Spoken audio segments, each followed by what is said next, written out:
விஷ்ணுவின் வராக அவதாரம் இந்து மதத்தில் மிக முக்கியமான 10 அவதாரங்களில் ஒன்றாகும். இந்த அவதாரம் பூமியை மீட்பதற்காக எடுத்தது என்று புராணங்களில் கூறப்படுகிறது.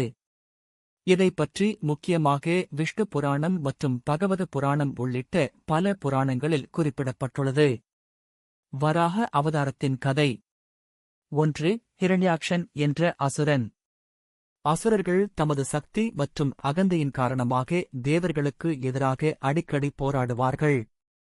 ஹிரண்யாக்ஷன் என்ற அசுரன் தனது பக்தியால் பிரம்மாவை துதி செய்து விசேஷ சக்திகளைப் பெற்றான்.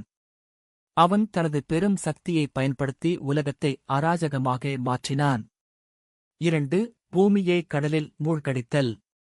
ஹிரண்யாக்ஷன் தனது ஆணவத்தால் பூமியை பூமாதேவி கடலின் அடிக்கு தள்ளிவிட்டு தன்னுடைய கட்டுப்பாட்டில் வைத்துக் கொண்டு விட்டான். இதனால் அனைத்து உயிர்களும் வாழ முடியாத நிலை ஏற்பட்டது. 3. விஷ்ணுவின் வராக அவதாரம். மகாவிஷ்ணு பூமியை மீட்பதற்காக ஒரு பெரிய வராகம் காட்டுப்பன்றி வடிவில் அவதாரம் எடுத்தார். இந்த வடிவம் மிக வலிமையானதாக இருந்தது. இது பெரிய மலைகளை தூக்கவும் பாறைகளை உடைக்கவும் கூடியது. 4. போராட்டம். வராகம் வடிவத்தில் விஷ்ணு கடலின் அடிக்குச் சென்று ஹிரண்யாக்ஷனை எதிர்கொண்டார். இருவருக்கும் கடுமையான போராட்டம் நடைபெற்றது. வராக அவதாரத்தின் சக்தியால் விஷ்ணு ஹிரண்யாக்ஷனை முடித்துவிட்டு பூமியை மீண்டும் தூக்கினார். 5. பூமியை மீட்டல்.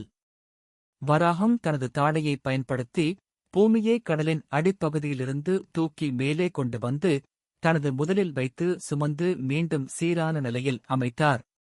வராக அவதாரத்தின் முக்கியம். வராக அவதாரம் தர்மத்தின் மீதான தெய்வீக நீதி வெல்லும் என்பதை உணர்த்துகிறது.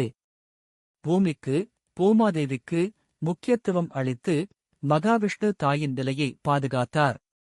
இது உலகம் எப்போது கருந்துழலிலும் விழுந்தாலும் தெய்வீக சக்தி அதை மீட்கும் என்ற நம்பிக்கையை வழங்குகிறது.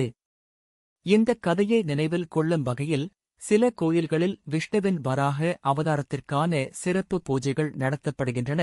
குறிப்பாக திருவிக்கிரமனின் சில உருவங்களில் இதை பார்க்கலாம்.